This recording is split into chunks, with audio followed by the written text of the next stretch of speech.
The Pac-12, leading the nation with over 500 NCAA championships.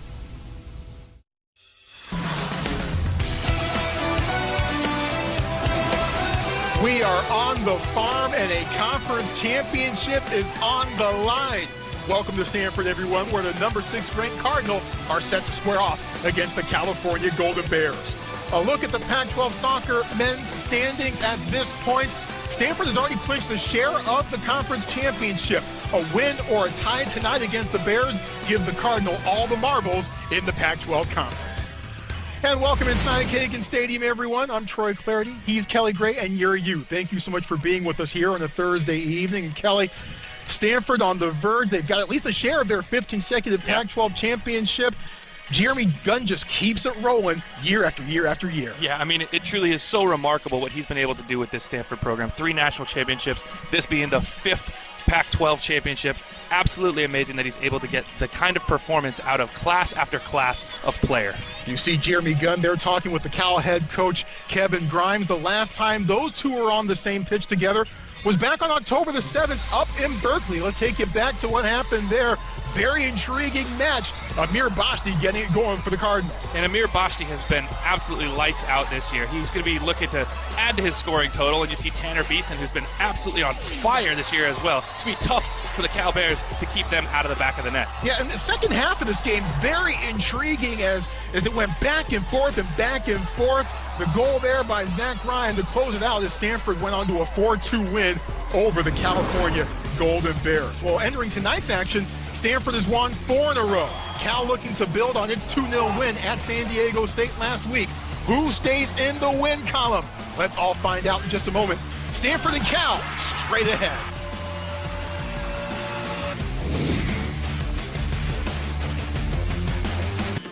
You're watching Pac-12 Bay Area, home of the Cal Bears and the Stanford Cardinal. Available on Xfinity. For the holidays, we get a gift from Mom and Dad. And every year we split it equally. Except for one of us. I write them a poem instead. And one for each of you, too. Oh. That's actually yours. That one, yeah. Regardless, we're stuck with the bill. Well, to many, words are the most valuable currency. Well, last I checked, stores don't take words. Some do. Oh. Not everyone could be the poetic voice of a generation. I know, right? Such a burden. The Bank of America mobile banking app. The fast, secure, and simple way to send money. Did you shatter their expectations? It's picked off, taking it the distance. N'Keal Harry, are you kidding me with that? Did you rewrite their script? A miraculous comeback is finished. The Beavers have won in Boulder. Did you take it to another level? Huntley again for the end zone. Touchdown. Did you make it count? Everything this guy's done has been impressive. Let's take it all in, folks. Party on! What are you gonna do next? Teaching is really important. It has a big impact on the way that our country and our world is going to be. My favorite teacher is Mr. Phillips, taught biology. One thing that I learned from him was how learning is fun. My high school football coach, John Carroll, he just showed me what it takes to be great. Hard work, determination, resilience. Education has had a huge impact in my life. My dad was a high school principal and my mother was a 3rd grade teacher. Thank you, teachers, for developing and inspiring the next generation in our country. Every athlete has a personal best, a best round, a best time, a best game. Stanford athletes spend years training to perform at their best. And at Stanford Medicine, we spend our time making sure everyone has that opportunity. From research and education to care to preventing disease altogether. Our focus on precision health means that one day we can all achieve a personal best.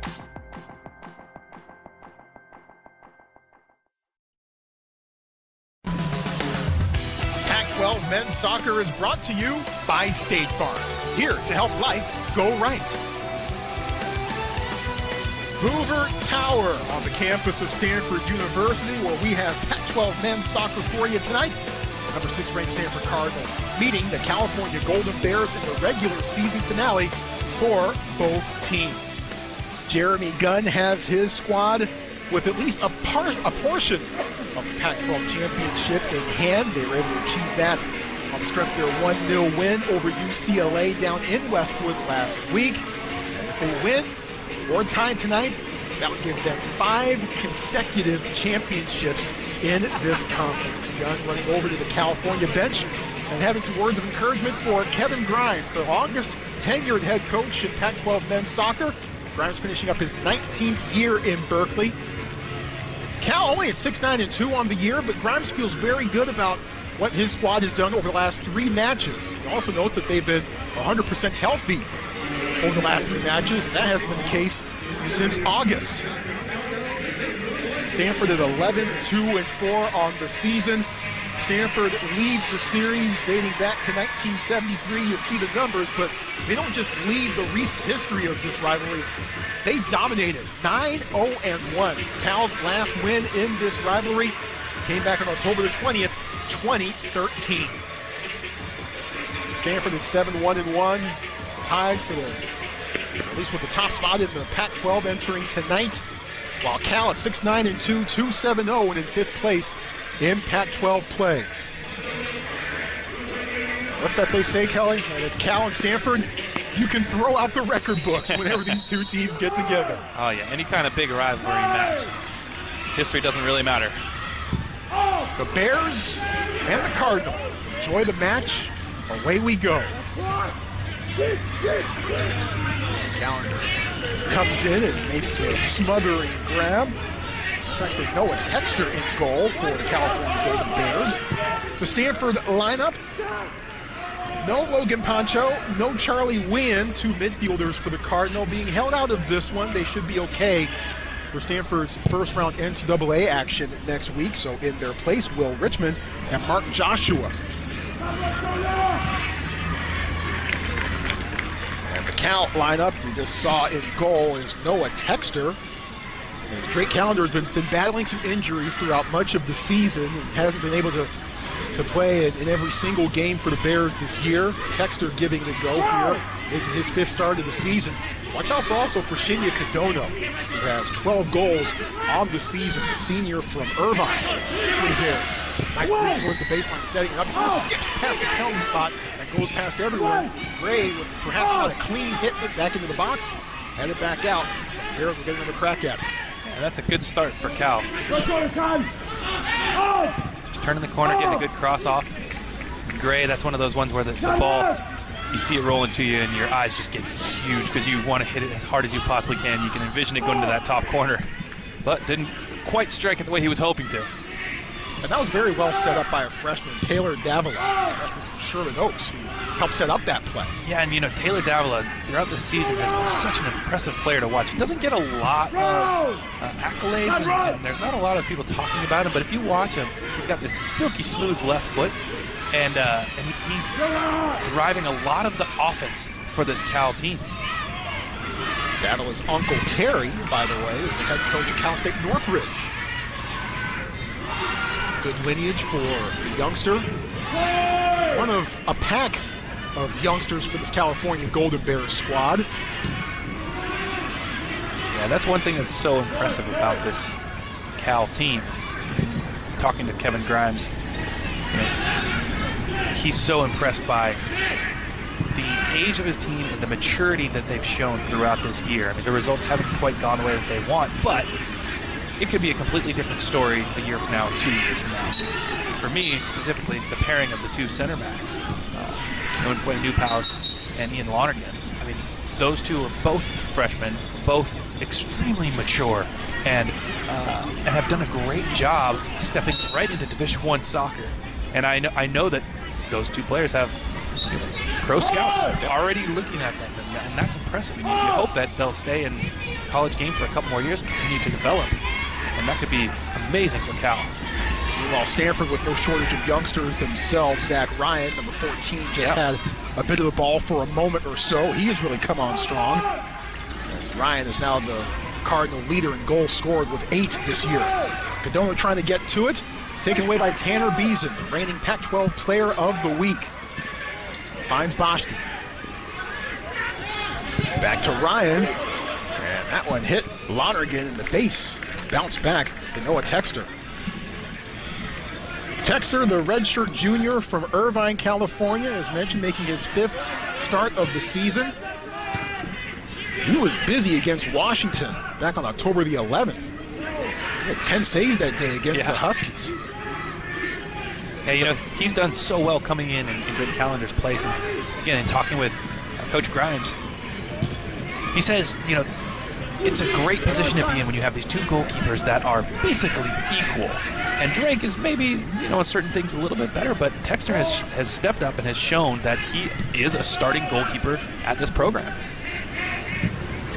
Texter, the redshirt junior, Callender, the true junior. Dabble with a nice turn. Doesn't get much help. And that's good. Good pressure from Cal. Thomas able to beat Jonah Estrada to the ball. You know, and I'd love to see Estrada go in on a 50-50 tackle there. And that's one of those ones where if you win it, you're scoring a goal. Yep. Estrada, a freshman. And not only is he a freshman, he's still 17 years old. His birthday isn't until November the 28th. Cal looking confident so far in this game. Moving the ball well, having that confidence to take players on. And they played Stanford toe-to-toe in the second half when these two teams met on October the 7th. We told you about the highlights. We took you through the highlights of that previous match. But here's a close call to Estrada, but Thomas gets there first, barely. Yeah, you see, like I said, that's one I'd love to see Estrada slide there and at least make a challenge. Sometimes that's what youth will get you. You need those learning moments. Yep. Learning moments have been part of the story for the Bears this year. Estrada, the freshman from Santa Ana.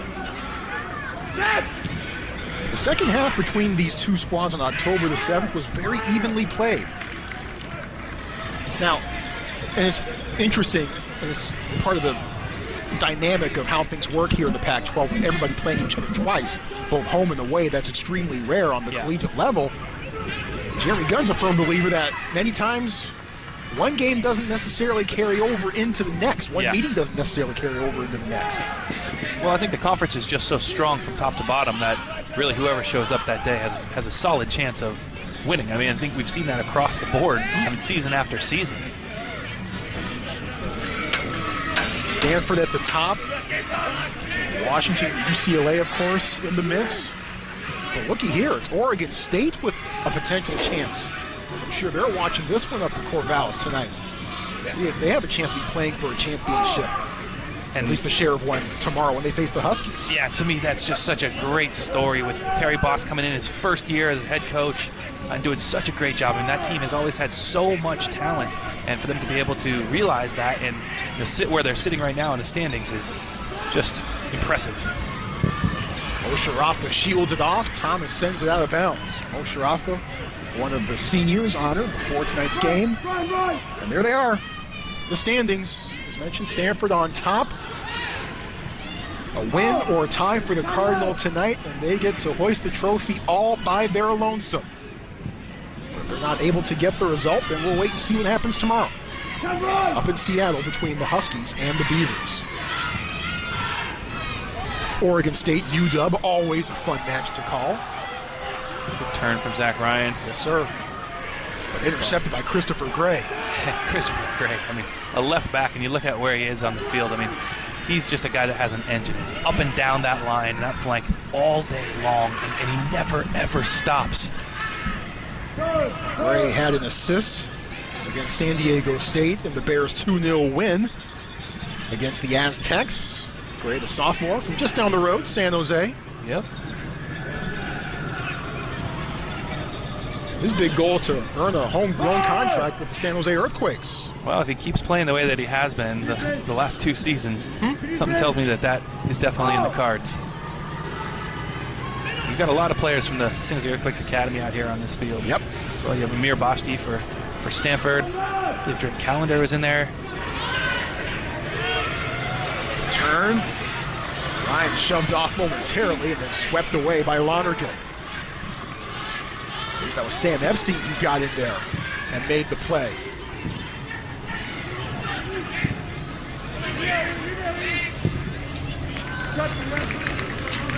That's off into the Cardinal bench area. Jeremy Gunn gets a hand on it. Sam Epstein playing in his final game for the California Golden Bears, a senior from San Francisco. An amazing story for Epstein. He was diagnosed with severe shin splints after 8th grade, and he didn't run for 3 years. Too painful for him. And his dad did some internet research because, look, this can't just be shin splints. So he went to the internet, did some research, and said, look, we think this might be severe fascial compartment syndrome. That was sent towards Texter, who makes the grab. And the doctor said, well, you're right. So they went in, they did the surgery, and he was running again a month after that surgery.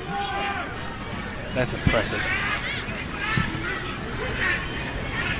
So Epstein able to put it back together. And he was having a fine soccer career even before that episode.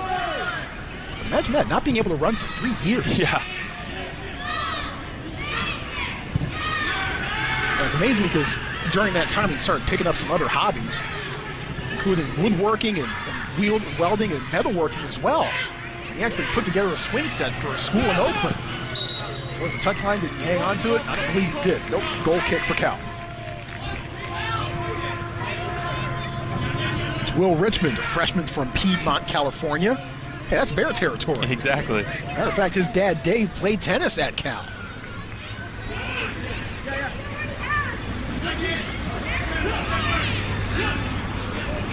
It's Stanford versus Cal. You're going to get some split houses.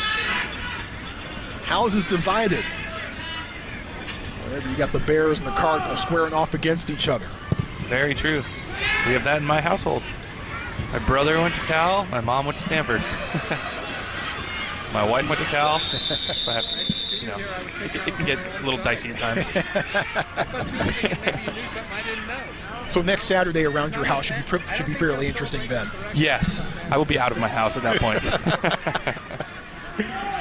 Stanford Cal football next Saturday, either at 4:30 or 5 p.m. We don't know yet.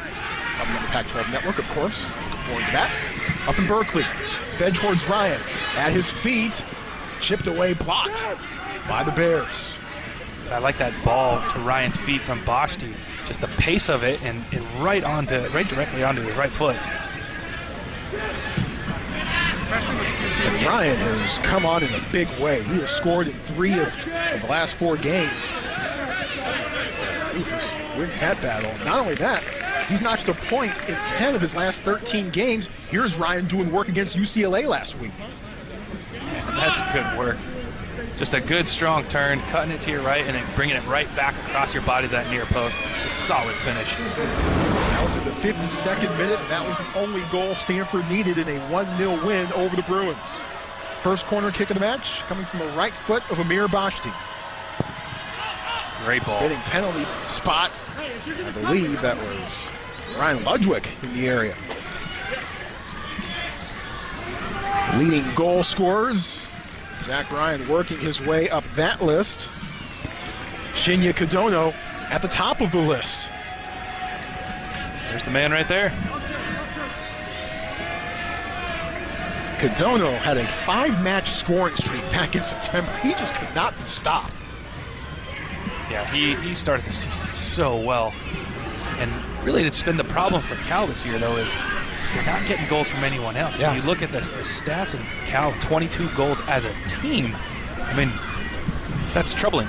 That speaks a lot to why their results haven't gone quite their way. Played well defensively, it seems, for the most part, but just haven't quite been able to put it all together in the attacking third and put balls into the back of the net. Well, when you go minute after minute after minute and you're not putting the ball away, it just lets the opponent, their confidence grow and grow. If you can put one away early, then you get the psychological advantage on things, and they just haven't been able to find that, specifically in Pac-12 play this year. Well, and how many times have you and I seen where someone just lets the other team just hang around and hang around and hang around? Exactly. And then they get one snuck past them in the late going, and that's it. 1-0's your final. Thanks for coming. Good night. Yep, exactly. Joshua guarding Davila. Played back to Simon LeCressner. Handled by J.J. Foe Rufus.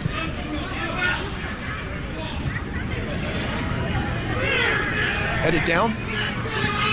Looking for options. In Joshua's direction, reaching out and making the grab is Texter. What a save by Texter. Joshua did so well to get that shot off, though. It looked as though he was going to get it tackled away. OMG. Texter getting it done. See what I did there? I do. Very nice. You see this ball come across, and it looks like he's going to get it tackled away, but Joshua gets that shot off, and Texter, a good, strong hand, fully outstretched right hand to keep that out of that near post. Noah Texter, 6'3", and he needed every bit of it. Reach out, use his wingspan, and snap that one away.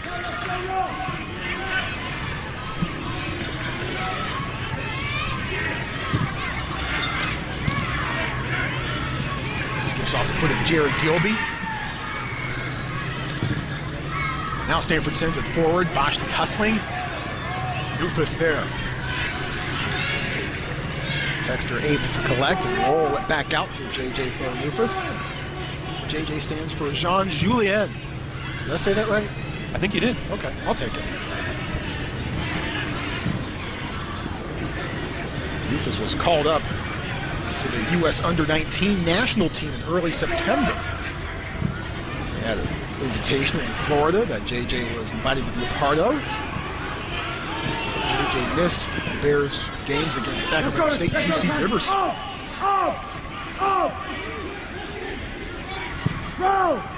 Switching fields, LeCressner, after calling for it, gets it, poked away by the Cardinals. Tackle from Gray, but Gilby there to pick it up. Look at just good feet with Davila. Davila's been impressive so far in the first 15 minutes of this match. He's a player that I think that over the course of his career here, as that confidence grows, he's going to be something special to watch. And I enjoy watching him already. So I'm excited to see what can happen after another year of experience. You can say that about a lot of the freshmen on this squad. Seriously, yeah. So much talent out here. To Beason.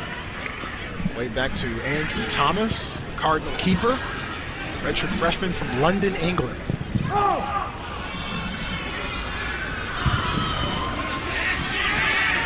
Chest collection. Off goes Derek Waldeck. Back to Gilby.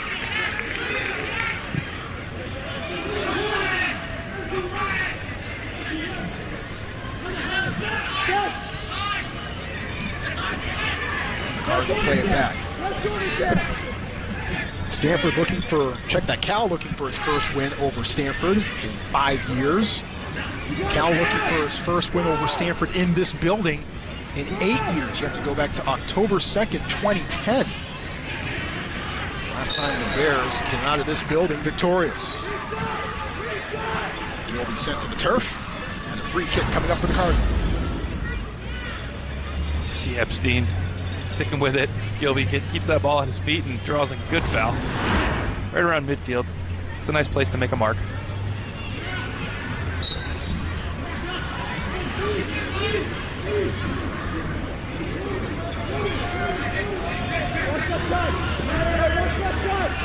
Cardinal waiting, and now everyone's ready. Towards the side of the 18. Trying to keep it in bounds, and it does. That one almost goes straight up. Ryan Beason, the hammer on frame to Texter. Well, you can see why Tanner Beason as a center back has 6 goals on the season. This little layoff to him, and he hits that so clean with that left foot. But Texter able to keep it out of the net. Tanner Beason has scored goals in 4 of Stanford's last 6 games. He has found a bit of a scoring touch, and it's not penalty kicks, although he is, to be noted, 8 of 8 all time in that category. But he's been getting it done, coming forward and making big plays and unleashing big shots like that. Well, what's so impressive about it is that he's a center back. Yeah. Like, you don't expect your center back to score in 4 of the last 6 games. Like, maybe 4 goals over the course of a season. But we see the quality that he brings day in and day out, and I suppose it's no surprise. He's the reigning Pac-12 Player of the Week. The second time this season he's won that honor. He also did that back on October the 9th. You saw his penalty kick goal against San Diego State last week. That was a 2-0 result in favor of the Cardinal last Thursday. He's scored twice against the Bears last month.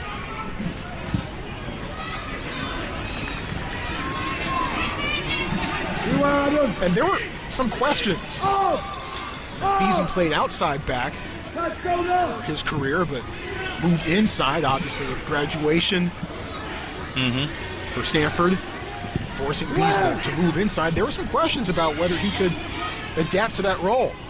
Many of those questions have been answered.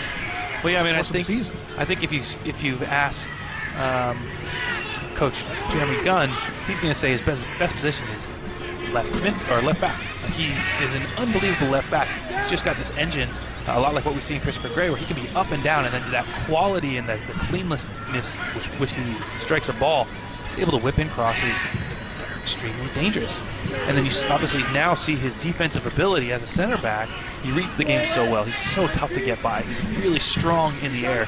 And then you just watch his presence. He's such a leader out there on the field. I mean, it's absolutely impressive. But I'd like to think that at this next level of play, he's going to end up being an outside back.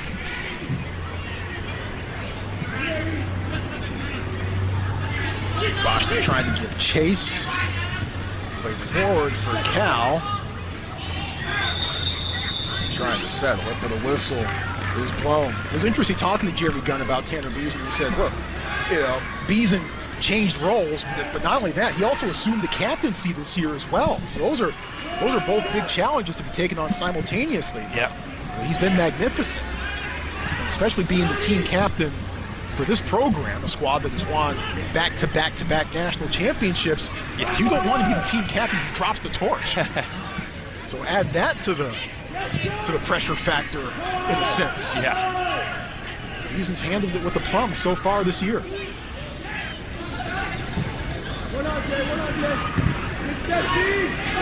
Gray so anticipatory. Cardona finds him again. Now sneaks to the top of the 18, unleashes, knocked away by Thomas. Andrew Thomas tapping it over the top. And what a good strike. Going right underneath that crossbar, and Andrew Thomas gets a full hand on it and parry it over the bar. The best chances so far by Cal. Jonah Estrada, the youngster, the spring chicken, 17-year-old. Standing tall on that play. Thomas stood taller. Denied the chance to turn off the corner kick. Newfield sends it back, a high floater. No white shirts in the area. Yeah, it's going to be a difficult one for anybody to get on the end of. Thomas had 5 saves against the Bears last month.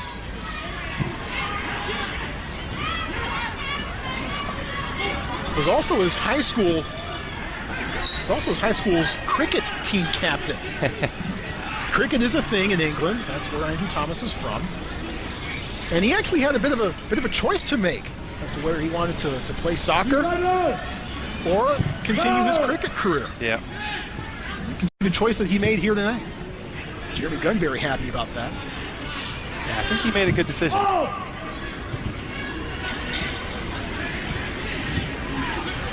Thomas continuing the line of fine keepers that the Cardinal have had over the past few years. Nico Corti last year, Andrew Epstein a couple years before that. You got a good keeper, you can go pretty far. Oh yeah.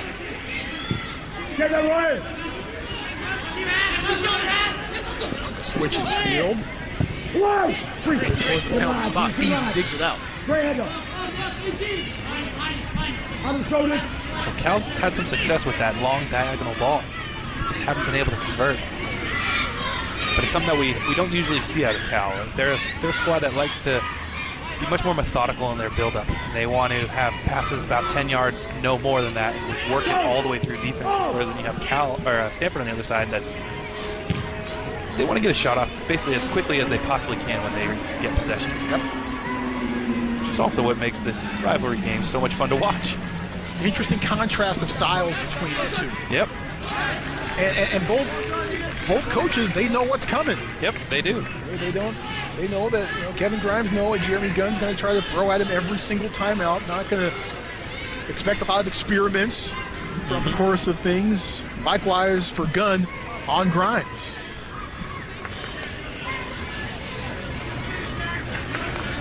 The familiarity between these two programs, two coaches, adding to the dynamic of this rivalry. Plus the fact that they face each other twice a year. Yeah.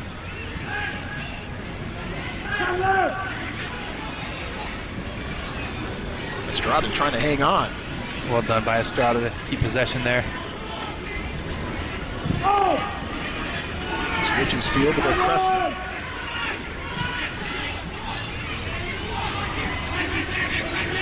Davila again. Too much perhaps on that. Beasley sweeps it away. And shoved down by Cadonno for his efforts. Well, that's a battle of two-time Pac-12 players of the week right there. Cadonno just with a little shove in the back. But I do like the sportsmanship that both of them show. They know it's just competition. And they're familiar enough with each other, been playing against each other for a long time now. Yep. Beasley, the redshirt junior, and Cadonno, the senior. They both know what this matchup is all about. Cadonno was mentioned, also a two-time Pac-12 Player of the Week. Won both of his awards in the month of September. And for a while there, Cadonno and Bashti were alternating week by week, winning Pac-12 Player of the Week.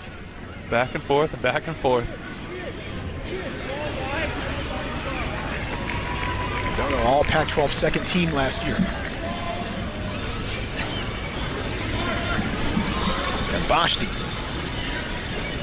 senior from Cupertino, has scored 3 goals in his career against Cal. Interestingly enough, they've all come in Berkeley. From Gilby, just beyond everyone. Who's it off of? Looks like it's a corner kick.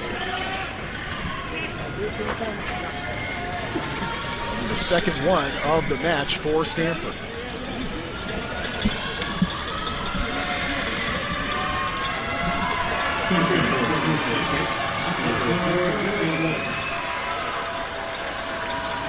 From Derek Waldeck, who had an assist against Cal last month. The left foot, high floater, back posts off of Moshe Rafa and beyond everyone. Moshe Rafa, the 5th-year senior from Paradise Valley, got his first collegiate start against these Bears 3 years ago.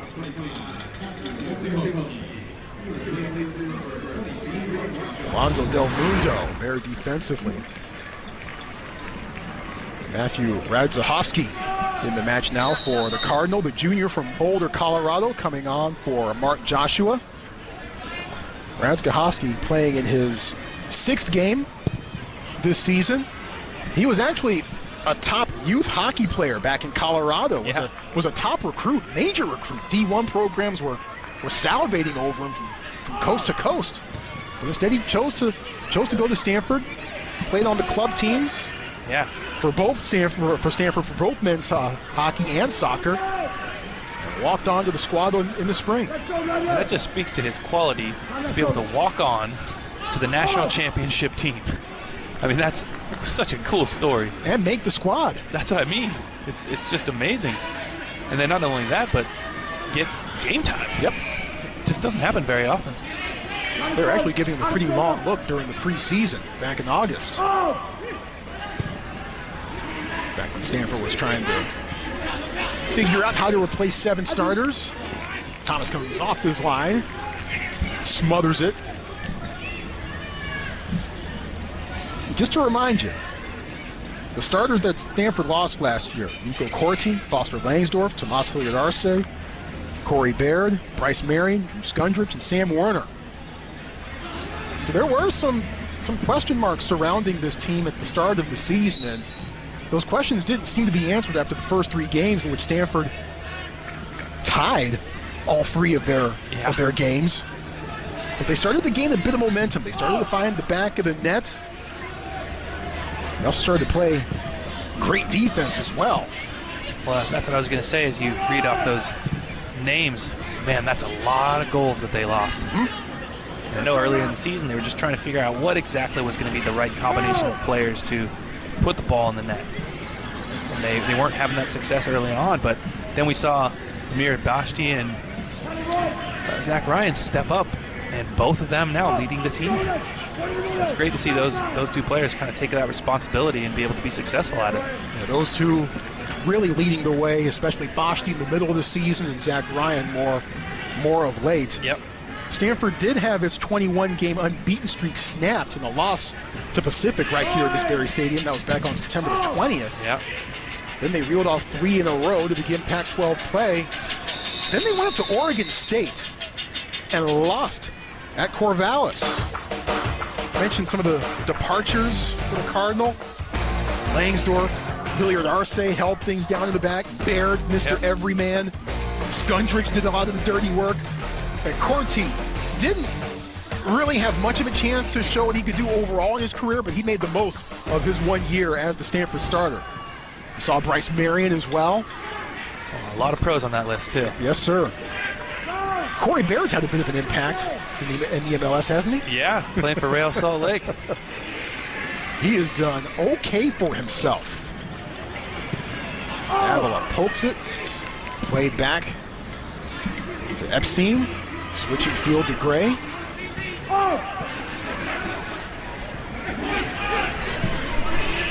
Baird, in case you were not aware, named the MLS Forward of the Year. How about that? Rookie of the Year. Check that.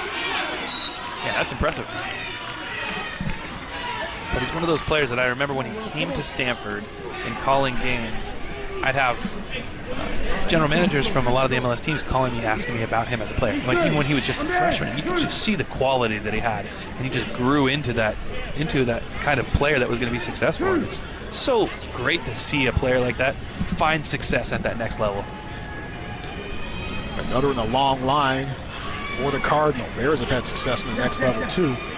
Well, here's an interesting spot for this free kick off to the side of the penalty box. What do you see here for options here, Kelly? I think you just got to hit the ball with some pace, bending towards that back post, and you hope that you can just get some sort of contact on it to put it right past Andrew Thomas. But it's got to be hit low and with pace, otherwise Thomas is going to come out and grab it. Just a 2-man wall. Bashti and Richmond. The left foot, bending back post coming in, can't connect. Well, Lonergan does well to keep that ball alive. That initial ball just over everyone's head. See Lonergan just get into that back post and put it right back into the mixer. But Stanford defensively, true to form, solid as can be. Get that ball out of the danger zone.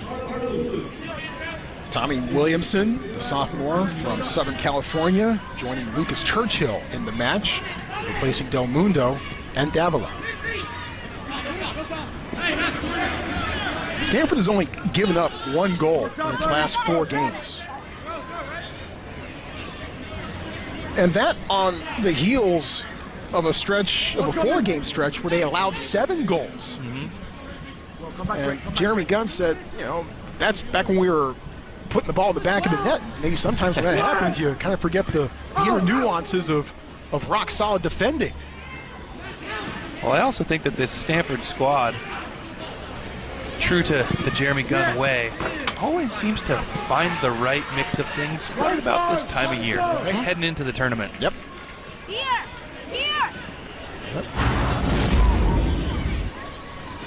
I don't think Andrew Thomas is going to get to that one.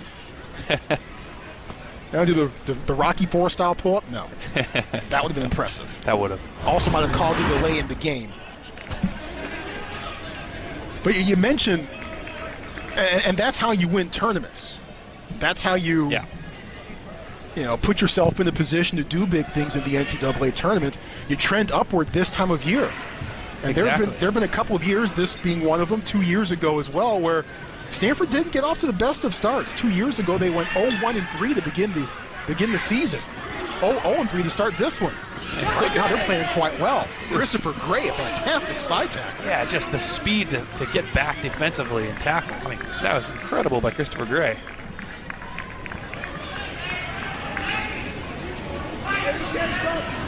Cal is not easy to score on. Look at him come from behind an Arda Balut. A great tackle. Gets up. Good fancy footwork to keep that ball alive. Terrific work by Gray.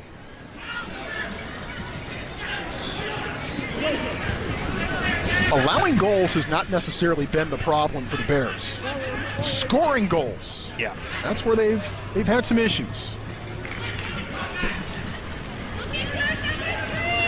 That task, for the most part, has fallen to just one man, Shinya Kadono. Kevin Grimes had two guys that he was looking forward to seeing put the ball in the back of the net with great regularity this year, but Spencer Held got lost for the year in the offseason with a groin injury. Yeah. And then they had Sebastian Soto, the #1 recruit in the country, all set to come to Cal until 5 days before the first practice. He decided to sign a pro contract in Germany. And if Soto had been on this Cal team, that probably would have changed a few things as far as results are concerned for them this year. Yeah, I mean, you'd think that you're going to get a good handful of goals of a player of that quality, but what do you say when a pro team comes asking for you like that? I mean, it's a difficult one to say no to. Great tackle from Ian Lonergan. Outstanding work by Ian Lonergan. Again, allowing goals has not necessarily been the problem for the Bears. Absolutely right.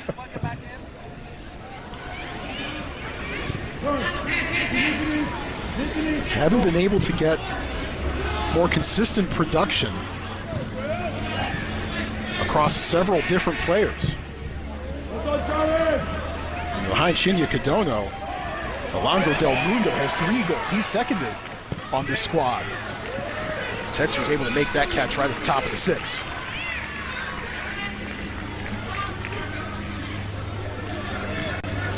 Meanwhile, Amir Bashti with 7 goals and 6 assists on the season. Those 6 assists, good for the team lead right now. He has actually notched assists in his last 2 games.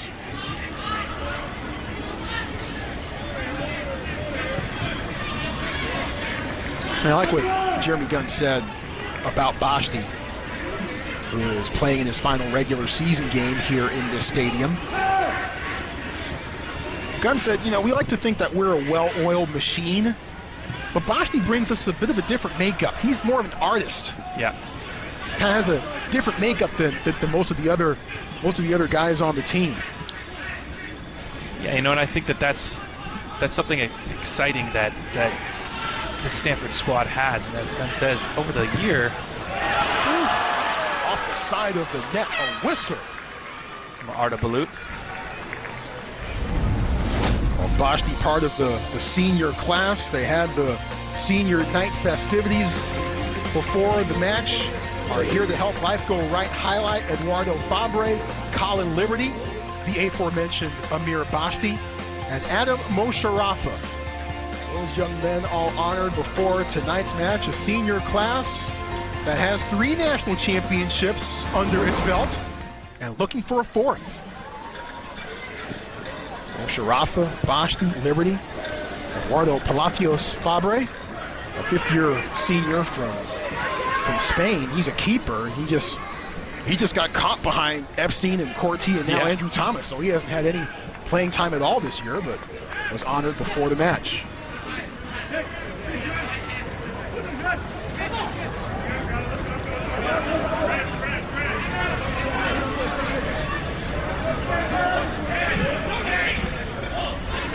Stanford looking to convert with Andrew Abrahamian, the redshirt freshman from Malvern, Pennsylvania, to throw it in.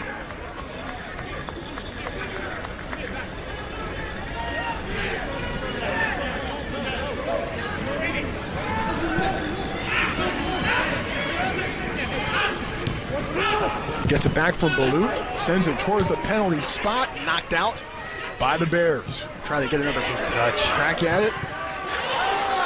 And that is off of Junka. Stanford calling for a handball. They won't get it. No, that's a tough one for the referee to call. See this ball coming in from Abrahamian. To me, there's no way you can call that. Yeah, it hits his hand. His hand's right in front of his chest. Third corner kick of the match so far for Stanford. Right foot. Oh, bounced right at the base there. Just couldn't find the handle. Might not have been quite ready for it.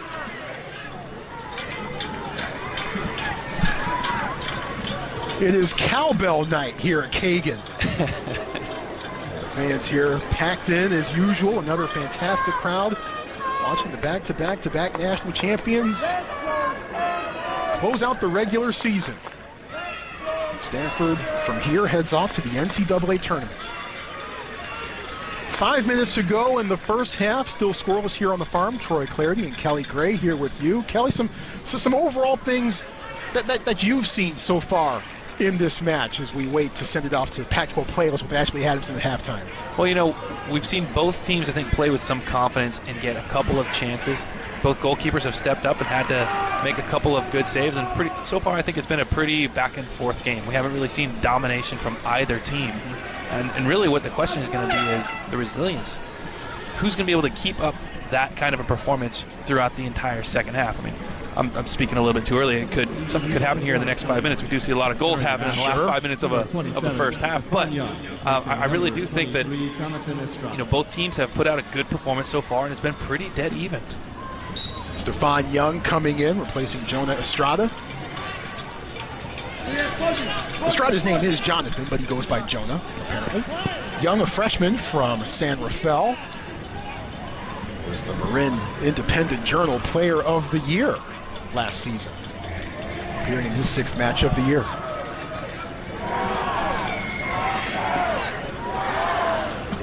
Yeah, the balance in this game seems to be quite equal. Yeah.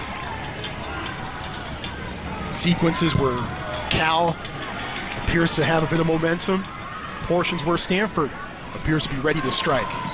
Yeah, and we've seen Stanford be able to stay in games like this and then hit a team with 3 goals in about 5 minutes, and that happens over and over and over again. So we know that Stanford can do that. This year for Cal, they've just had such a struggle putting that 1 goal away. The question is, can they make that happen here before the end of the game?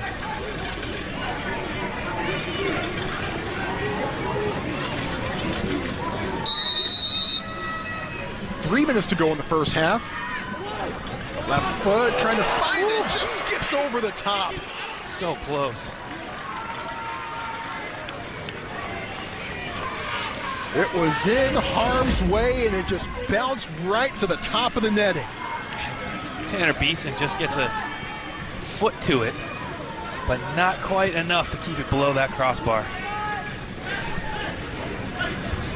Beeson just snuck behind everyone, and he almost had his 5th goal in the last 7 games. This is a center back, mind you. We've talked about this earlier in the show.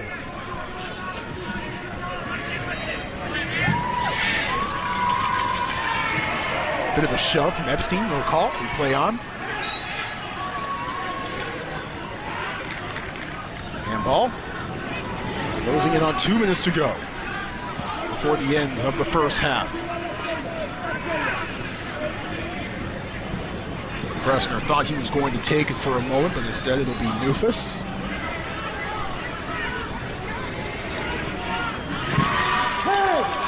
Spinning towards the corner. And out of bounds. Cal to throw it in. Turn left shoulder.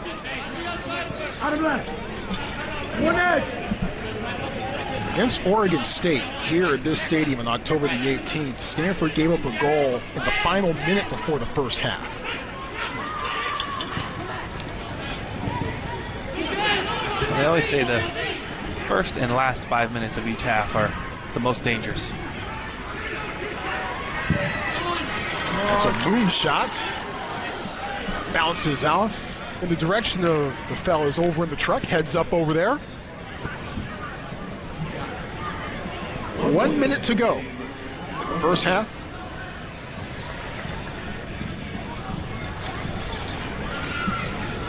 Stanford hoping to close out an outright Pac-12 championship tonight, while the Bears hoping to enter their offseason with a 2-game win streak. And their first win over Stanford in 5 years.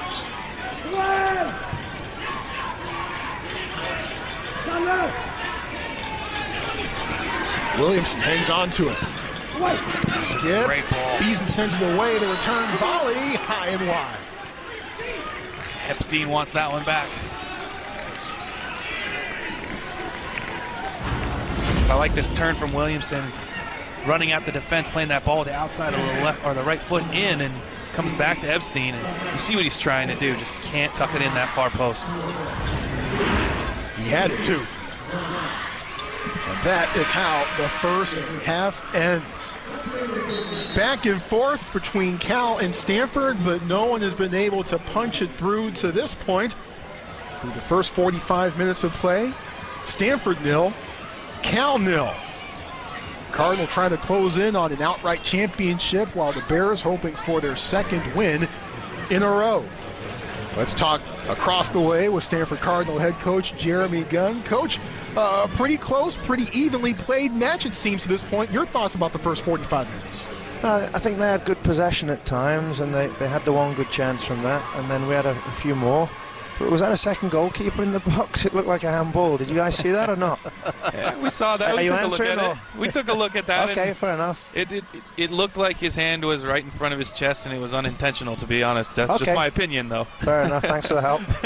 I got you. From our angle, it looked very different. There you go. No, it's a tight game. It always is. You know, they're passing, moving well.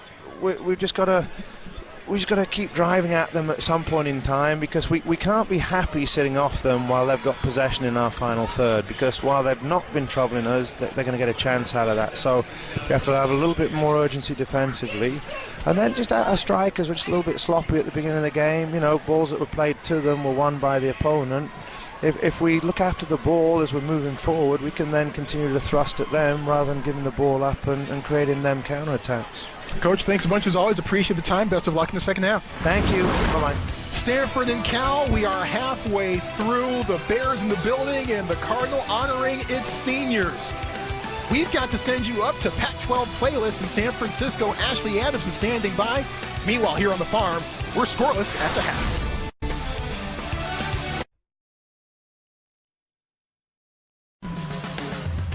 Pac-12 men's soccer is brought to you by State Farm. Here to help life go right. Thursday evening in Palo Alto, and about a mile southeast of University Avenue, is Laird Q. Kagan Stadium. As we are about to start the second half here, scoreless between number 6 Stanford and California. Cal head coach Kevin Grimes joining us. Coach, the first 45 minutes, pretty interesting from my perspective. How did you see it? Yeah, I mean, I think, both teams had like good waves of rushes of attack. I'd like to see the quality of our cross and certainly the shots we've had. We've had one unbelievable one by Jonah and great save by their keeper. But we've got to keep our services of better quality and shots on frame. Seems like Shinya hasn't been able to get on the ball quite as much today. What do you guys tell him at halftime to try and get him more involved? Well, I mean, it's been a little bit tough for him. They've got two good center backs that are well aware of his ability, and I think we've got to kind of find him in some of those secret pockets or hidden pockets. And I think a little more possession in the final third will help, but not trying to clip like hopeful balls into Shinya's in his chest and his head. I mean, that just isn't going to work. We got to pick our moments to just possess and kind of keep it in the final third, and that'll get him more involved and get his little sneakiness going. Coach, thanks a bunch. Best of luck as always, and we'll best of luck in the second half. Okay, thanks. That's the head coach of the California Golden Bears, Kevin Grimes. And in case you're just now joining us, let's get you through the highlights of this one. We're scoreless here, but it's not for a lack of trying. Good goalkeeping here by Noah Texter, swatting it away from Mark Joshua in the 14th minute. Tanner Beason on frame.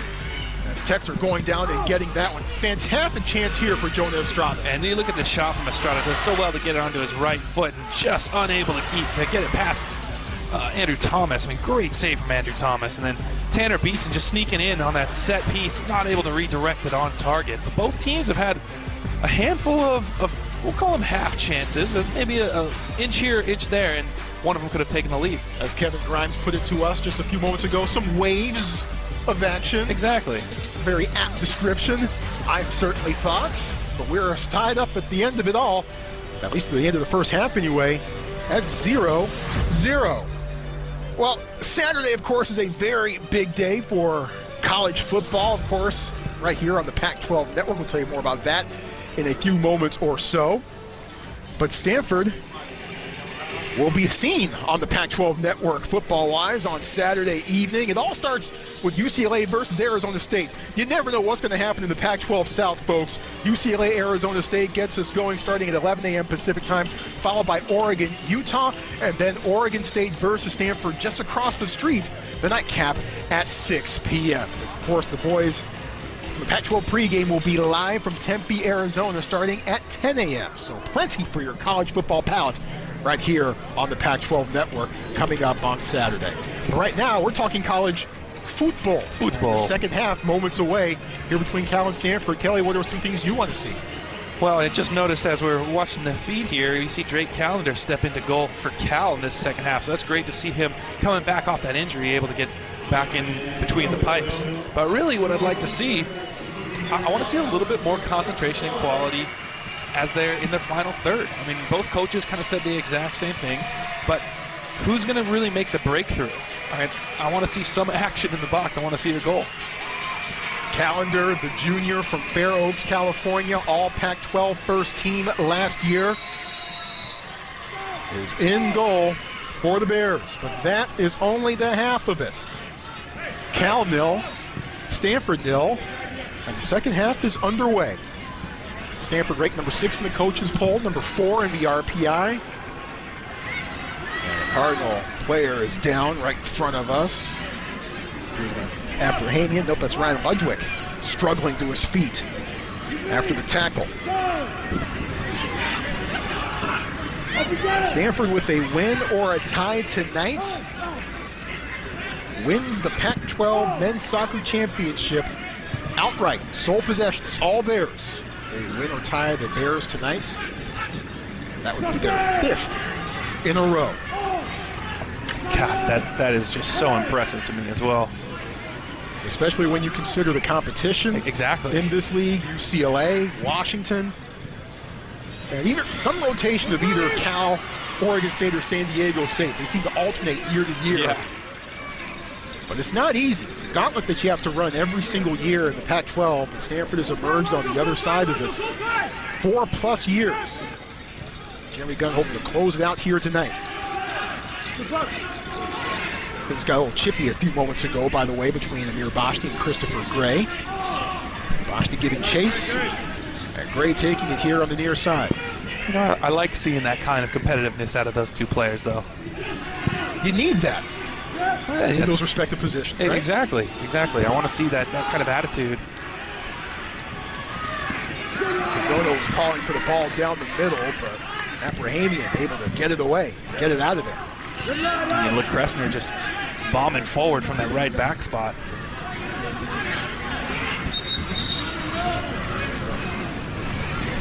Taylor Davila sends it to Simon LeCressner, who will throw it in. LeCressner, junior from Bellevue, Washington. LeCressner and Epstein, both of those two young men, got a bit dinged up right before Pac-12 play and right during the start of Pac-12 play. Kevin Grimes says that if those two injuries hadn't happened, and if they'd been able to be 100% through the regular season, things might have changed. As that one is a whistler that just bends over the top of the crossbar. Christopher Gray, holy smokes. Well, I like what he does with this. You think that he's going to take the shot the first time, and he takes one extra touch and just tries to pick out that far post. And I'll tell you what, that's not far off. Just over the bar. Gray with the left foot. That one was coming in hot.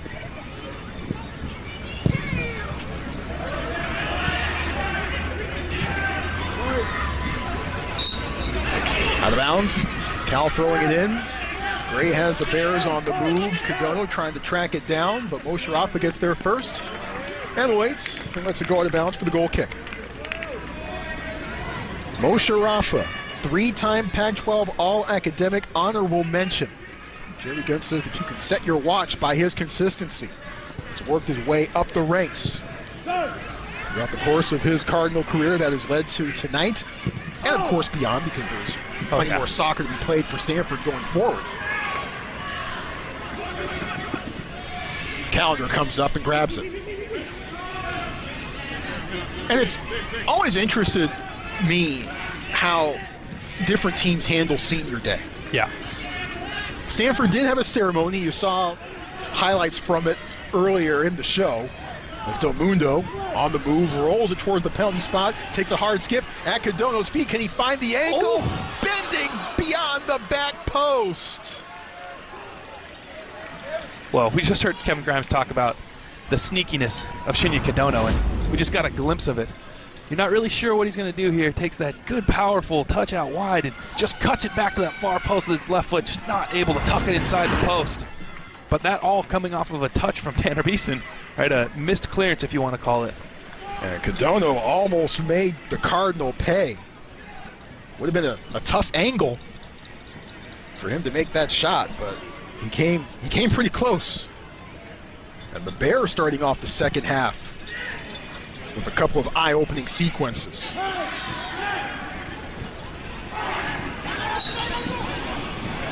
And the whistle going in Stanford's direction.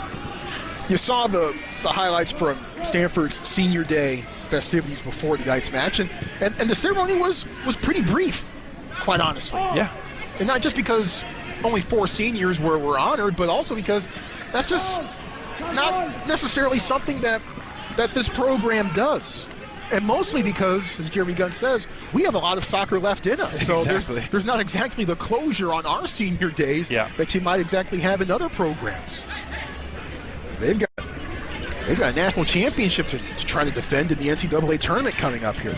And I like how he said it. Yeah, we'll tip our hat to our seniors, but we won't stand still for long. Acknowledging the seniors, but also recognizing that overall, it's about the team. Richmond loses his footing. Del Mundo on the move. Estrada sends it outside.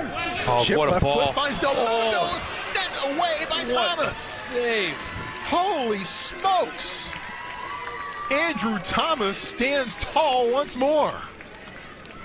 But this ball from Davila, you see him just pick it up and pick it out right in behind the defense. Del Mundo does everything right. I mean, every little thing right. Inside the foot, right to the near post, and somehow Andrew Thomas keeps that out of the back of the net. Boy, somehow is right. That seemed destined for the back of the net. Another quick look at it. Comes right off of his toe. What a save. And into your living room. Thomas sprawling to try to get that one. Seeing some players losing their footing here as we begin the second half. Got to make sure you got the right boots on. Yep. Head back to the pits, get some new treads. I always had the senior coaches or senior players always say, if you're a defender, I don't care what the field is, you're wearing your studs. You got to have your 6 studs in. If you're an offensive player, you might be able to get away without that. But defender, midfielder, holding midfielder, got to make sure you have your studs because you can't slip. Can't lose your footing. Chilly here, as you might expect, on a November evening, but not windy. No, considering it was windy all day today. Certainly this morning, I was holding on to my hair. Yeah. Bashti deflected by the Bears. Joshua pokes it forward. Off of Nufus, and the corner kick coming up. Well defended by JJ. And Now the Cardinals trying to snatch back some of the momentum.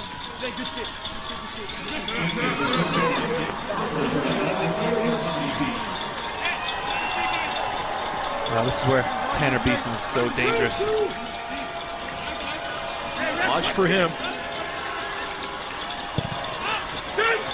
Sails beyond Beeson's reach. And over towards the corner. Stanford to throw it in.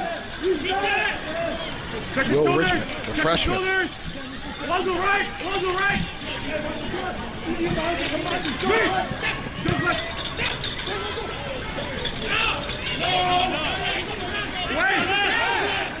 Losing control in the corner. Gray watches it trickle. And Cal to throw it in. Bears started the year 4-1-1. So we have another look at Richmond just losing the dribble. Gray able to finish off the play. Another situation where he loses his footing a little. So as the temperatures get cooler, the field might get a little slicker as we go along here. Pac-12 has traction in the RPI. Stanford at number 4, UCLA at number 21, Washington 25, and Oregon State at 27.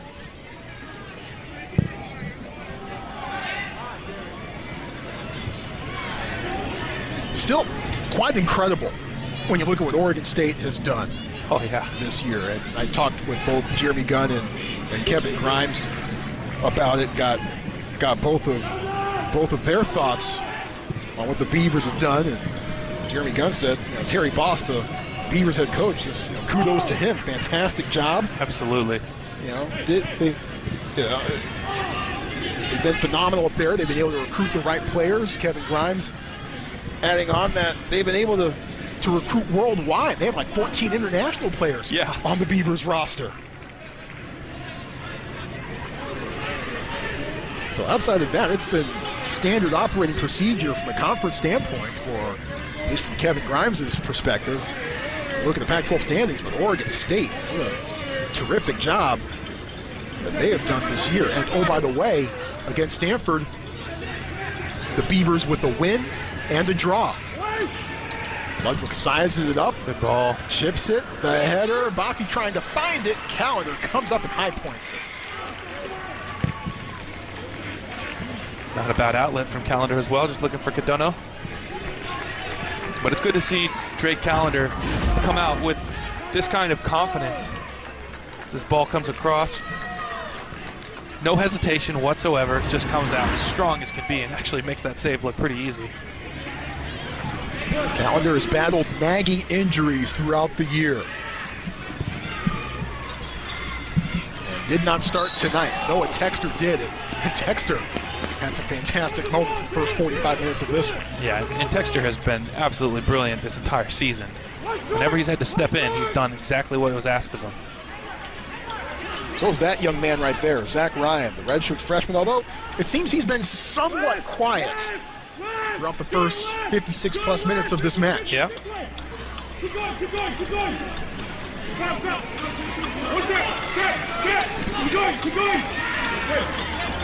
Ryan scored Stanford's only goal against UCLA on Sunday. The free kick, the right foot, Callender closes. And again, that confidence from Callender just coming up so big, just snatching it right off of the head of the defenders. Del Mundo off to the races.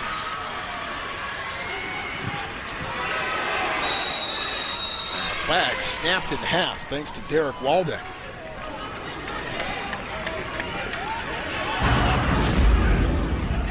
Another look. Heads up.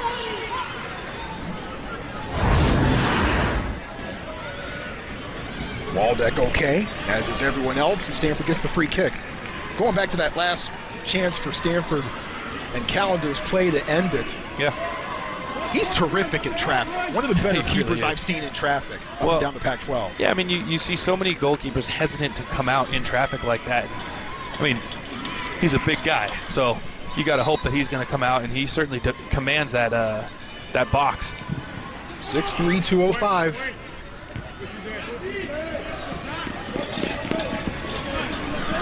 Cal to throw it in.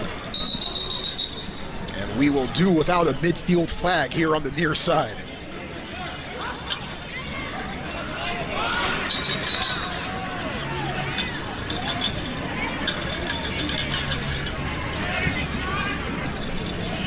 Gray to throw it in.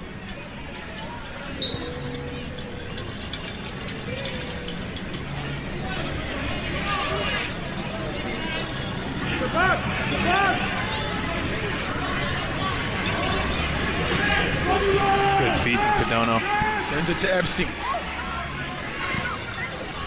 Chipped outside. Davila. Left foot. Sent away. Jungle was closing in quickly, but didn't have a chance to send it back. Del Mundo feeding Estrada. Too many red and black striped shirts around him. Well, Cal feeling some confidence now. You can tell just in how comfortable they are with the ball at their feet. Right, Estrada had a couple of good chances. We've seen Del Mundo, a nice little nutmeg on Will Richmond over there a minute ago. Things only come with confidence.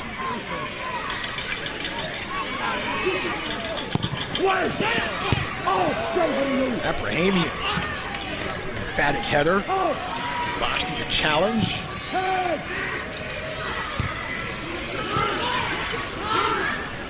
Joshua settles. Cal started the year at 4-1-1, but they've only won 2 of their last 11 matches since. They've had some tough results. Overtime losses to Santa Clara, to Washington, and Oregon State as well. And in one-goal games this year, not only are they 4-8 in one-goal games, they've also lost 5 straight one-goal games. Richmond stops. Del Mundo gets past him. Ball. The back post. Can't quite finish off the header. Miss clear. Gives Ludwig a chance. Ooh. Well wide. Well, now we see the momentum change into Stanford's. This game has been like a seesaw. They just keep switching back and forth. I thought Ludwig might take a crack at it right there, right at the start. Well, he hits it pretty well with that left foot, but it's just bending away instead of trying to bend right back in. So, some tough results for Cal as of late throughout Pac-12 play. They're only 2-7 in the conference. But even so, Kevin Grimes likes how this team has been playing over the last 3 games, mostly because this is as healthy as they've been since August, but also feels that the younger players have gained a lot of momentum as the season has gone along. They're starting to figure it out, get a second win. And that's what I like about his view of the entire thing, is it's not just about this one season, right? These 18, 19 games that they end up playing. He's looking at it as their career at the school. And so what are these young guys, what are these freshmen going to be like 2-3 years from now? And that's, I think, an important way to look at things. You don't want to look at a season as a failure in any way. You look at it and you say, oh, what great experience were these players able to get? That's so great. And so now when they come up against it a year from now, they're going to be just better off for it. Especially considering the close results that they've had. It's not like they've been getting blown out every time they step out there. They've been in literally every single match this season. Well, you think about, take Del Mundo and take Estrada, right? Two players that are young and fairly inexperienced, but they've gotten a lot of time on the field this year. And as they start to find their scoring form, like what's that going to look like over the course of an entire season? And that's exciting. That said, they're still going to need to find someone to score goals for them next year. Yeah. That is #1 top priority for Kevin Grimes on his off-season to-do list. Well, it also just takes, in the beginning of a season, a goal or two to just find that confidence. Sure. And they certainly have the quality on the team currently. They just have not had a player other than Shinya Cadono kind of fall into that rhythm.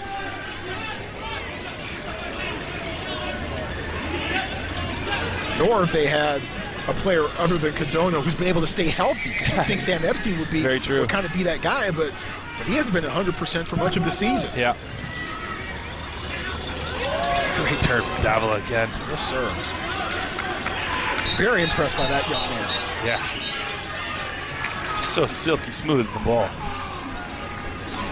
Stanford thought it was their ball to throw in. Nope. Not quite the case. Bears put it in play. Good feed by Estrada. Somehow able to come out of those really high-pressure situations with the ball still on his feet. It's the second or third time that he's done that tonight.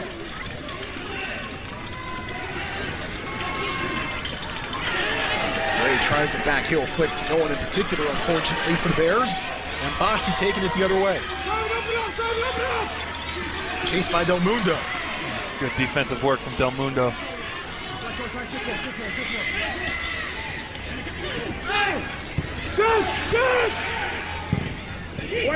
Chipper from Waldeck tried to find Joshua. Cal able to get there first. Both of Cal's conference wins came against San Diego State. A 1-0 result against the Aztecs in Berkeley September 30th. And a 2-0 result on Sunday down at the SDSU Sports Deck. Of course, the Aztecs play their games.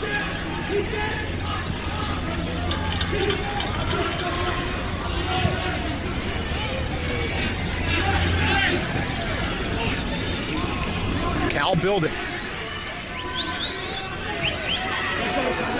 Del Mundo. Good feed from Del Mundo. In the mix. Estrada switches to the other side. Pressner finally gets a hold of it.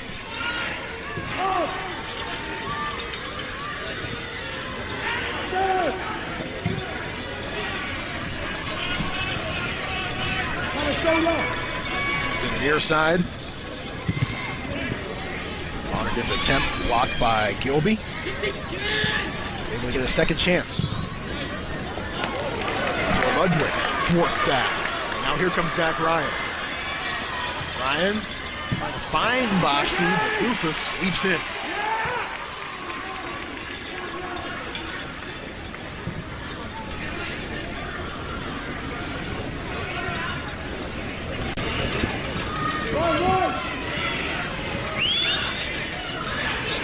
Estrada.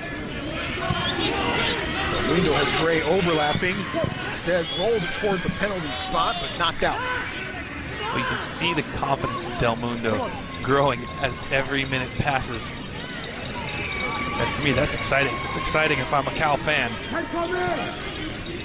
or just a soccer fan in general. A player that quality, finding his confidence can be something exciting to watch. Del Mundo, the redshirt freshman from Richmond, California. He was offered pro contracts in Mexico, but decided to sign with Cal. And that was a big thing for him, because he became one of the very first student athletes from his high school in Richmond to get a Division I scholarship. On the athletic level, falls off of Junka's foot. Unforced error there for Cal.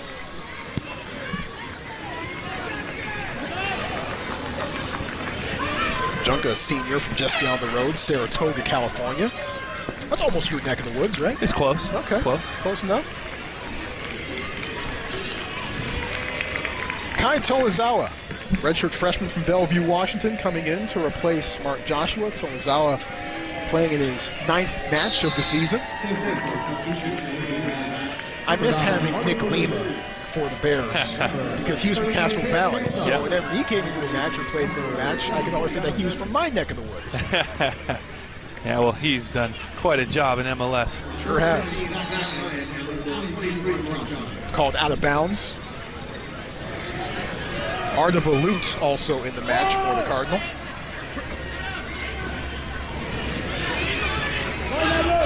Balut from Los Gatos. He's trying to find it. Hand fighting with Lonergan. It's out of bounds along the touchline.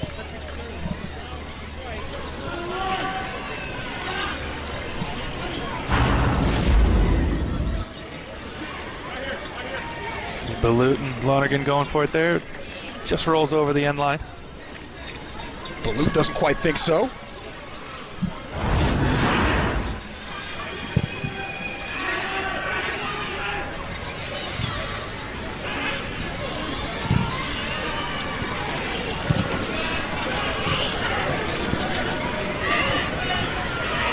Richmond the takeaway.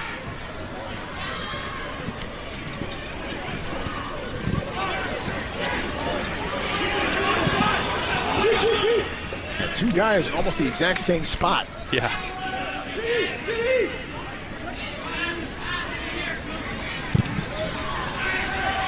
Stanford 11-2-4 on the season. Only the losses this year to Pacific and to Oregon State.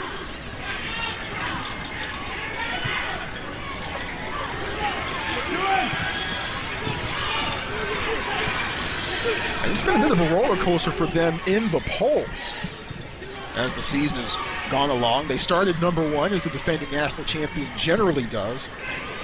Then after the back-to-back-to-back draws they started the season with, they fell out of the top 25. Yeah. Spent a couple weeks at number 26, actually. Then built it back up, rose to number 10, fell to number 12. And right now, there they are at number 6. Yeah. Wake Forest, currently the top seed, the top spot. St. Mary's number 5. How about that? Yeah. The Gales from just across the bay, just over the hill from Cal. Head to the Caldecott Tunnel, make a right at the Orinda exit, head down to Moraga, and you're there. Yep. Beautiful place.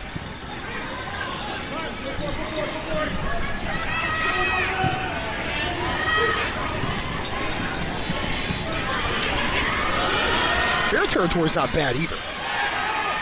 Out of bounds. Whistle. Cal looking for a foul there. Yep.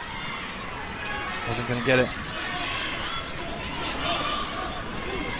It's getting to be that time of year where we start to pay more attention to certainly RPI with the tournament beginning next week. Meanwhile, here comes Colin Liberty, fifth-year senior. He's actually getting his master's next month from Van Nuys, California.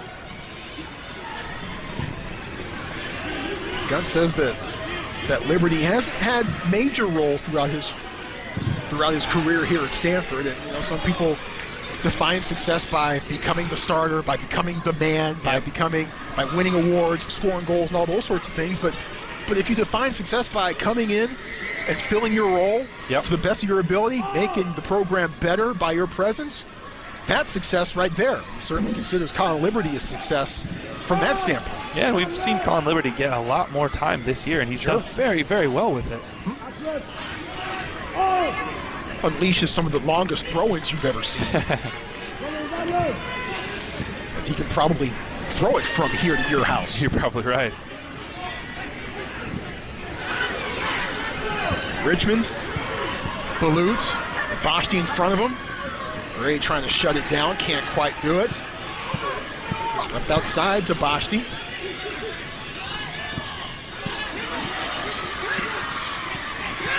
The turn. The step over. Tripped up just outside the box. Finally cleared out by Cal. Well, that took a while, but the Bears actually able to get it out of there.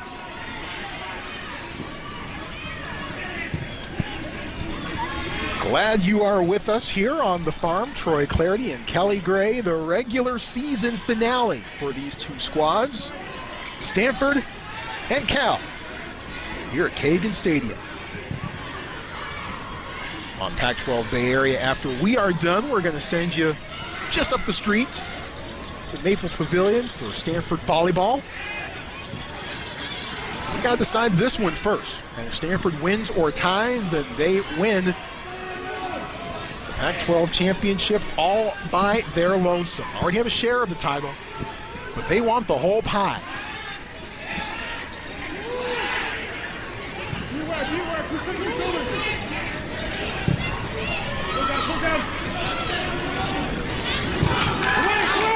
Towards Boschti, just skips off of his head, but right to Callender.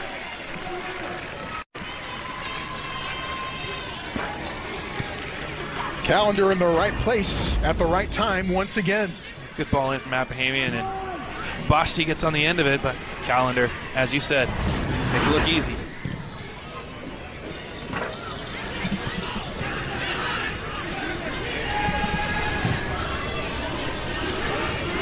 This, of course, the end of the road for the Bears, who made the NCAA tournament last year, went 11-7, and actually placed second in the conference. So, in a sense, last year's Bears were this year's Beavers, if you want to look at it that way. Yeah. Cal dropping their first-round game to USF, University of San Francisco, last year, but that was their first NCAA tournament appearance since 2014. Out of bounds. Stanford to throw it in.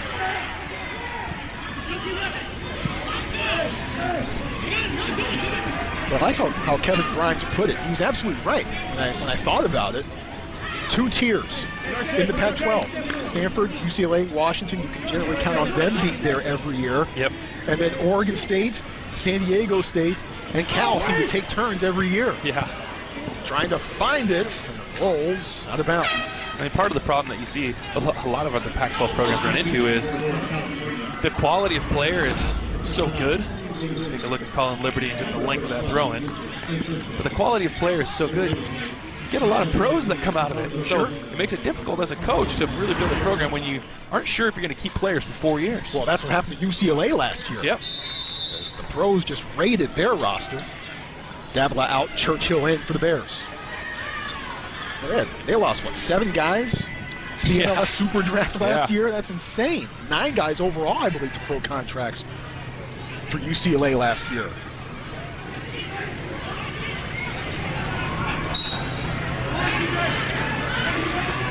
You know, the good news is that you can recruit those kind of kids into the program. Yeah. The not so good news is that you have to manage it a little bit and make sure that you're continuing to recruit and to replace and replenish those players, perhaps almost every single year. Yeah.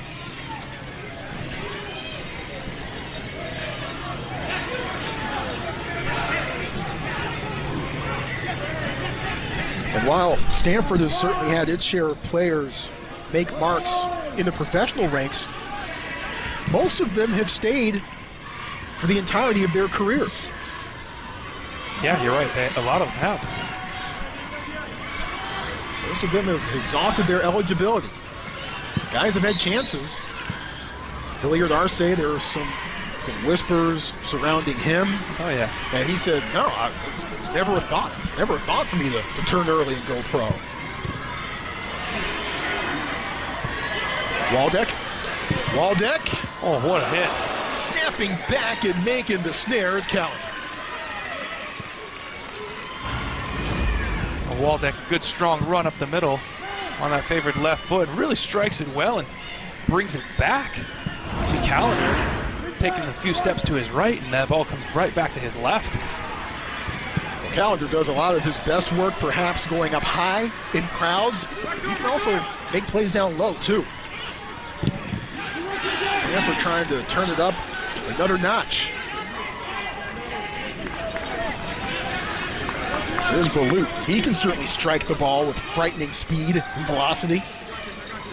He got the big double overtime game winner up in Seattle last month. Boy, what a match that was.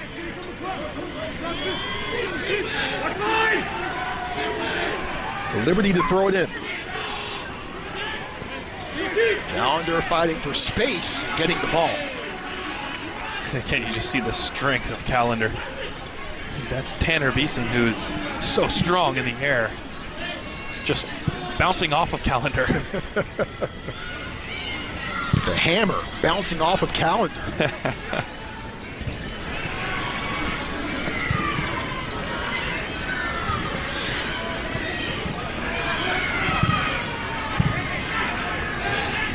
Tomazawa keeps it alive. Tight rope along the far sideline.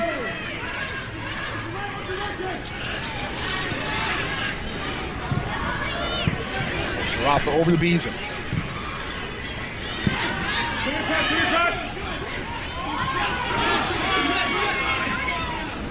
Chipped away, and then McCressler finishes it off.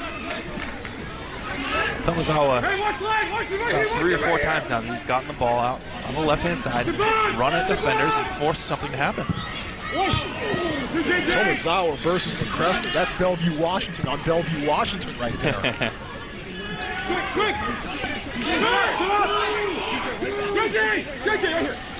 Corner kick for the Cardinals. Stanford trying to break through and put the first goal on the board in this match. Beason got a head on it, but sent it over the top. And it looks like Callender was fouled on that play as well.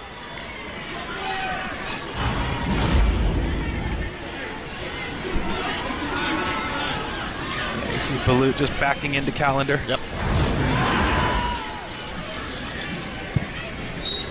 Boy, Beason almost sniffed that one out.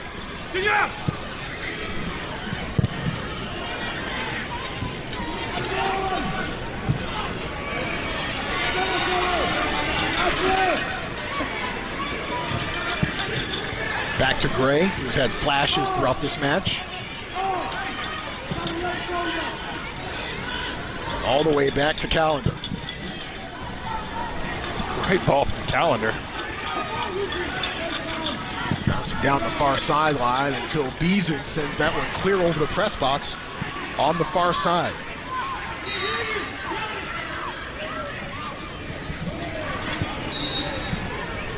Callender hasn't played the entire game, but he certainly made his mark. Good keeping overall from Cal.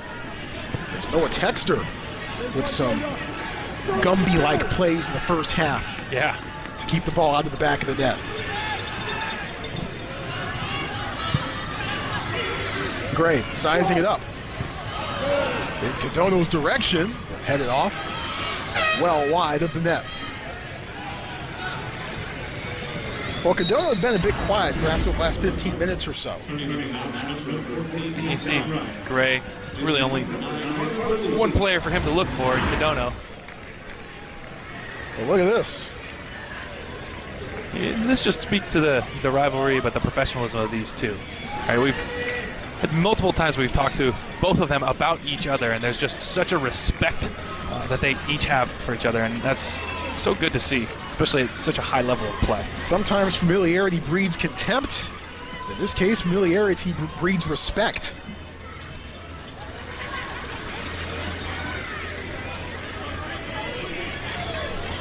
Beason and Cadona.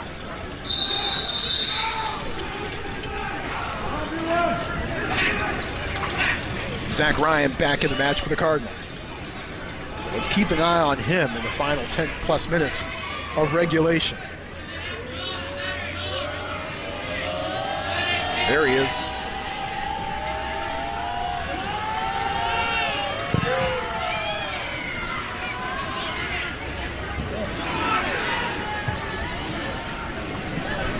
Cadona, a fantastic story himself, by the way, as he grew up in Kobe, Japan, and then moved to America.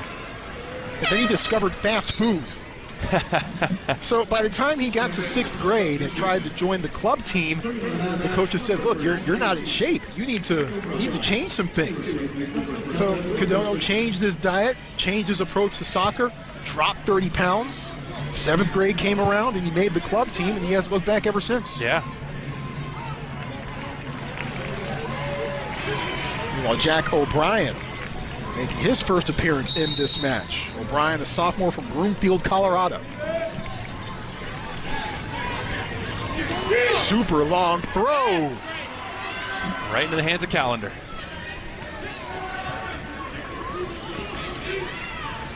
So elastic in the air as well. It just looks comfortable. And most goalkeepers are uncomfortable, but he somehow makes it look comfortable. With relative ease. Yeah. I don't want to call it effortless, because that wouldn't be true. He's putting forth a lot of effort. He's just doing it with ease. Closing in on 9 minutes remaining in regulation. I'm still looking for our first goal.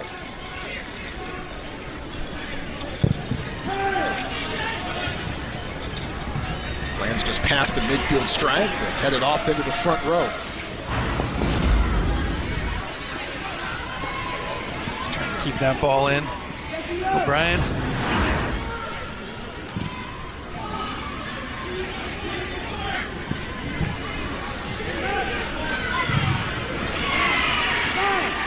Tried to find Epstein, but he couldn't hang on to it.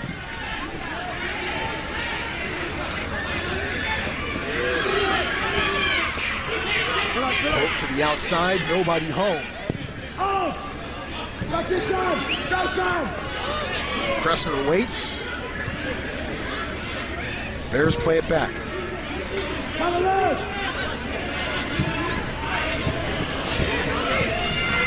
An accurate touch from Lonergan.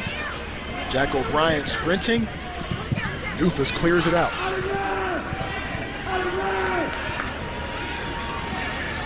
To Ryan. Escapes the hook from Gray.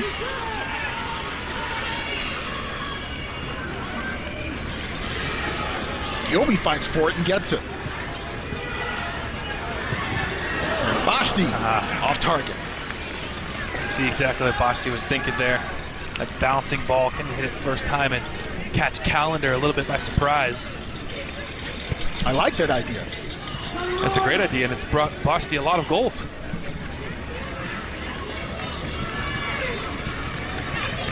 Bashti's such a terrific career. And this year there's been more place on him.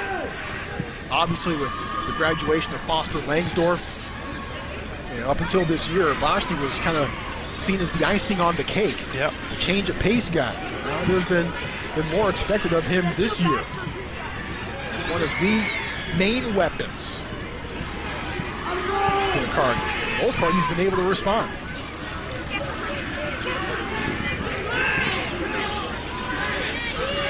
Epstein knocked away by Thomas.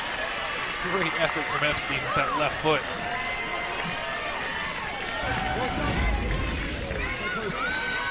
Hits it well, dipping below the bar. Thomas does exactly what he needs to keep it out of the net.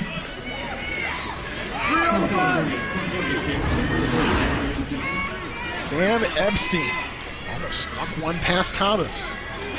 A work not done for the Cardinal or for the Bears in this sequence. Corner kick. Junko to start it off.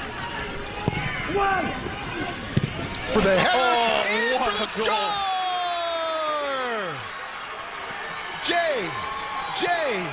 Foe Nufus. And the Bears break through in the 85th minute. And you just see JJ running in as that ball is floating in towards that penalty spot. The question is, can he keep that ball on target? Man, does he. Looking to float in right about that PK spot. And just hammers that one into the back of the net. What a finish. The first goal of Nufus's career. And it comes at an incredibly huge moment in the 85th minute against the defending back-to-back national champs. And that puts the Bears on top 1-0.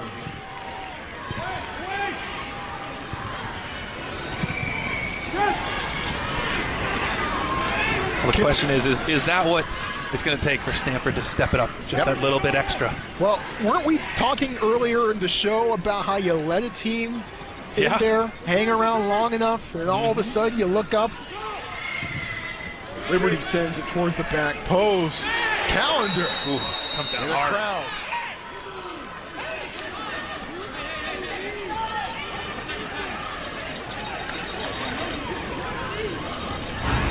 See Callender again coming up so strong on this ball. Just gets undercut by Tomazawa and lands real hard right on his back. There's Drake Callender's father, Howard, looking on. And while Drake gets helped up. Another look. You just see the concentration as he gets hit. You can see him not take his eyes off that ball. I mean, God, that's impressive. Whatever it takes to keep that ball in his hands. hard landing. Now back up on his feet. Well, if you're Stanford now, you've got 5+ minutes to try to tie this game. What are some things you're going to be focusing on for the Cardinal here going forward? Well, I think you just have to be direct. 5 minutes to tie the game. You've always had success with being direct. You need to get those numbers forward and pump that ball up there. Let your players battle for it. If there's anything that Stanford knows how to do, it's battle.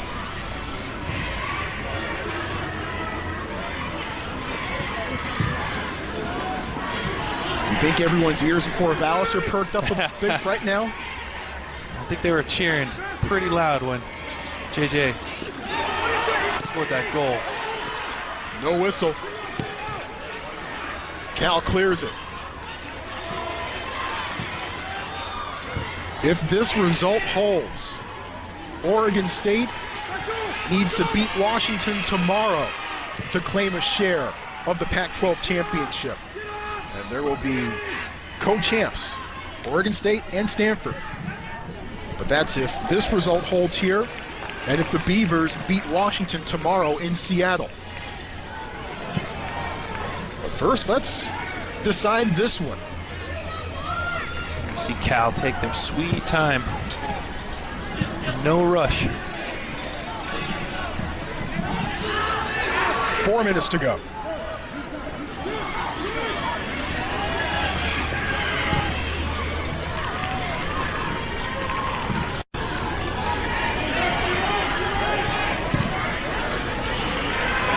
Waldeck. Gray gets there first. We've seen that movie a few times this evening. Yeah. And for the most part, it is all ended the same way.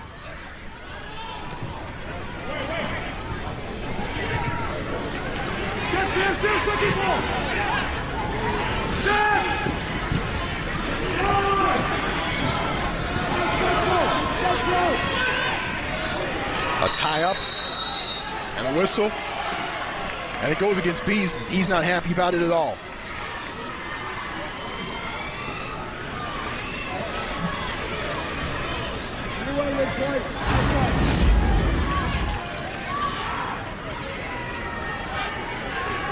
That's a difficult one because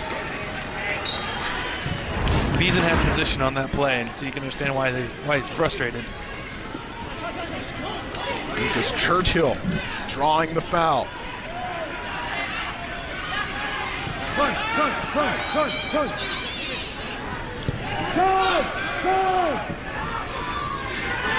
Cardinal trying to turn it up. Liberty. Bashti. In the forest.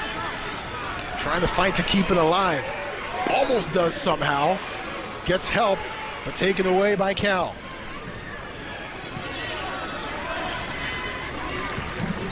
And the Bears will throw it in. And will take their sweet time in doing so. 2 minutes remaining.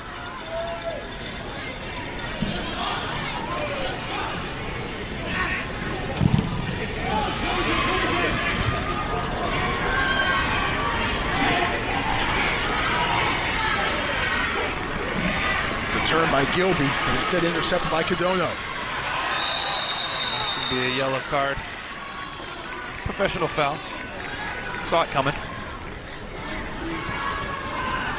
Waldeck being summoned over by our referee tonight, Chipalo Street. Gets shown the yellow.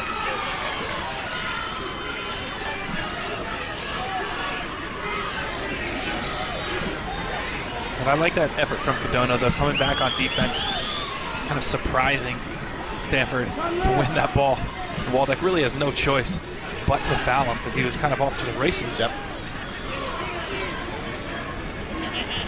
Well, Kevin Grimes has liked how his teams had been playing in the past 3 games. But now his squad is just a little more than 90 seconds away from their first win in this building in 8 years. Well, and you have to think if the score holds up this way, this is a positive way for Cal to end their season. Yep.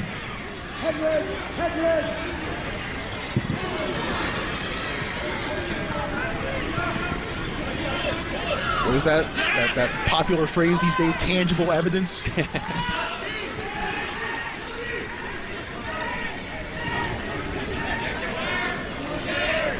Veteran Kevin Grimes, 19th year as the head coach at Cal. Always a fun guy to talk to as well. Final minute of regulation. Bears trying to stall. Bleed off as much clock as they possibly can. But the Cardinal cleared in the direction of Zach Ryan. Bears settling. Bounces beyond. Liberty out of bounds. Cal to throw it in.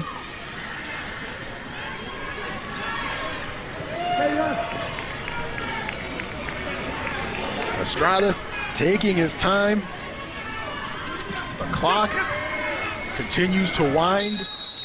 And we're going to see a yellow card for Estrada here. Delay of game, if you will.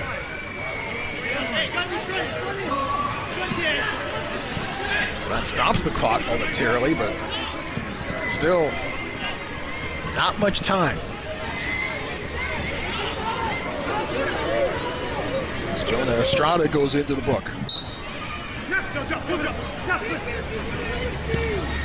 Into the corner. Taken away, but Estrada has it. That was sent spinning off to the top row in the stands. Meanwhile, the clock ticking. The Cardinal trying to amass one last gasp. They won't be able to do it. And for the first time in 5 years, the Bears beat the Cardinal. The final score, Cal 1, Stanford 0. I love that excitement from Kevin Grimes. What a way to send off his seniors with a great victory over such a strong Stanford team. Take a picture. The California Golden Bears victorious over Stanford for the first time in 5 years, and victorious over Stanford in this building for the first time in 8 years. Cal now finishes their season at 7-9-2, 3-7 in Pac-12 play, while Stanford falls to 11-3-4 on the season. And Oregon State still has a chance to clinch a portion of the Pac-12 title this year. Yeah, you know, Stanford, they still played very well today. They just were not able to convert. They just took that something special from J.J. Foye-Nopass to put that one away. And a great victory for Cal, a great way for them to end their season. Stanford still has a lot of soccer ahead of them, so good for both teams. Newcliffe in the 85th minute, his goal to decide it.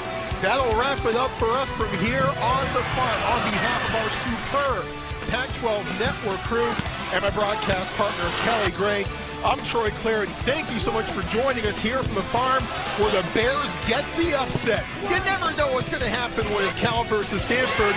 Bears 1, Cardinal 0. Enjoy the rest of your Thursday evening.